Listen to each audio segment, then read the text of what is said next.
Notification দেওয়া হয়েছিল আমাদের টেট পরীক্ষার, টেট 1 এবং টেট 2 মিলিয়ে 2025-এর এপ্রিল মাসে আমরা পরীক্ষা দিয়েছিলাম।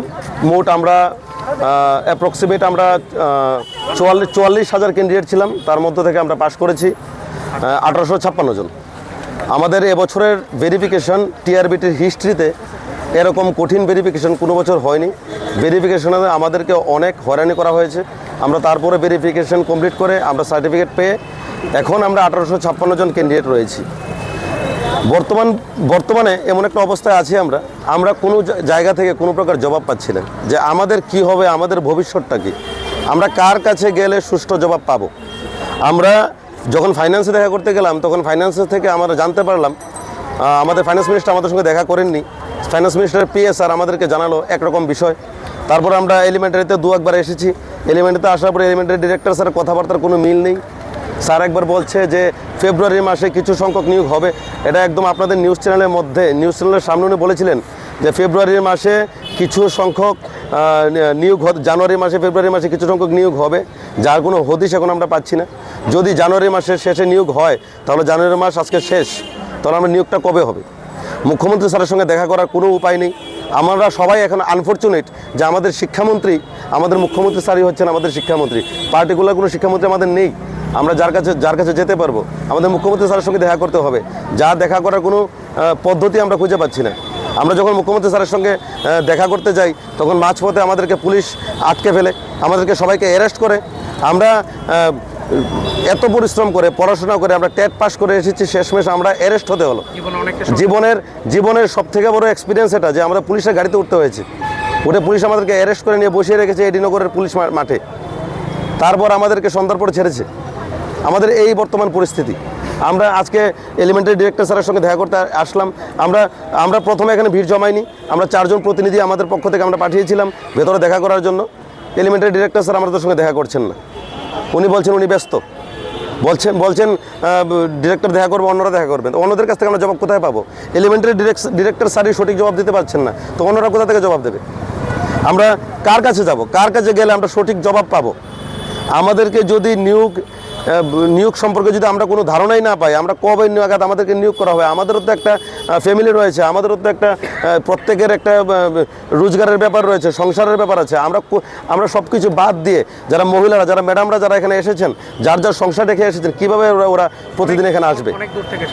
অনেক দূর থেকে, ওইদিকে একদম নর্থ থেকে শুরু করে সাউথ থেকে শুরু করে অনেক দূর থেকে আমরা এসেছি। আমরা যদি সঠিক জবাবই না পাই, আমাদেরকে পাত্তাই দিচ্ছে না। এরকম একটা মনে হচ্ছে যে আমরা টেট পাস করে আমরা ভুল করেছি। এখন আমরা পাত্তাই পাচ্ছি না, আমাদেরকে কেউ সঠিক জবাবই দিচ্ছে না। টোটাল ভ্যাকেন্ট পোস্ট কতটা ছিল?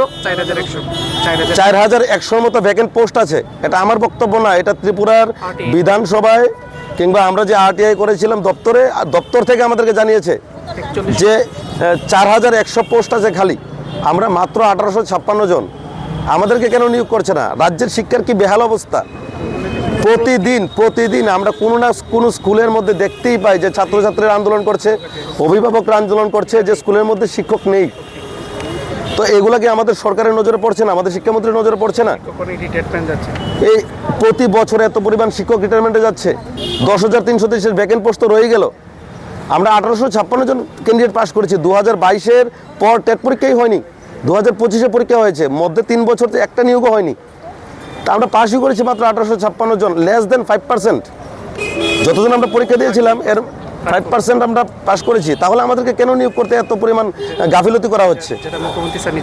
আর সবথেকে বড় ব্যাপার হচ্ছে আমাদেরকে নিয়ে কোনো প্রকার প্রতিক্রিয়া দিচ্ছে না। আমাদেরকে নিয়ে আমাদের শিক্ষামন্ত্রী স্যার কোনো প্রকার প্রতিক্রিয়া দিচ্ছে না যে তোমরা পাস করেছো, তোমাদেরকে একটা সময় নিয়োগ করা হবে, কিংবা তোমার কিছু তো জানাবেন আমাদেরকে কিছু জানাচ্ছেই না। স্যার একটা কথা বলেন যে ডিমান্ড আছে, সাপ্লাই হবে। কখন হবে? ডিমান্ড তো প্রচুর, তো সাপ্লাইটা কখন হবে? আমাদের মধ্যে অনেক স্যার ম্যাডাম আছেন যারা ওভারেজের একদম পথে অলরেডি হয়ে গেছে, 2-1 জন আছেন যারা 40 বছর হয়ে গেছে। তো তাদের ভবিষ্যৎটা কি? ত্রিপুরা তো মাস্টার নেই। আগে তো স্যার মানে ত্রিপুরার মন্ত্রী মিনিস্টার তারা বলতেন, মুখ্যমন্ত্রী স্যার বলতেন যে ত্রিপুরায় যোগ্য শিক্ষক আমরা পাচ্ছি না, টেট কোয়ালিফাইড আমরা পাচ্ছি না। আমরা টেট পাস করে বসে আছি, তাহলে আমাদের নিয়োগ কোথায়? এই হচ্ছে আমাদের বক্তব্য আমাদের সবার। আমরা সবাই হাত জোর করে করজোর করে রাজ্যের মুখ্যমন্ত্রী তথা আমাদের শিক্ষামন্ত্রী স্যারের কাছে আমরা সবাই প্রার্থনা করছি আমাদের সবাইকে একসাথে অতি সত্বর সংরক্ষণ নীতি মেনে আমাদের সবাইকে যেন নিয়োগ করা হয়। রাজ্যের মুখ্যমন্ত্রী তথা শিক্ষামন্ত্রী স্যারের কাছে আমাদের করজোড়ে আমাদের সবাই মিলে আমরা আবেদন রাখছি, হাত জোর করে আবেদন রাখছি আমাদের অতি সত্বর যেন সবাইকে একসাথে নিয়োগ করা হয়।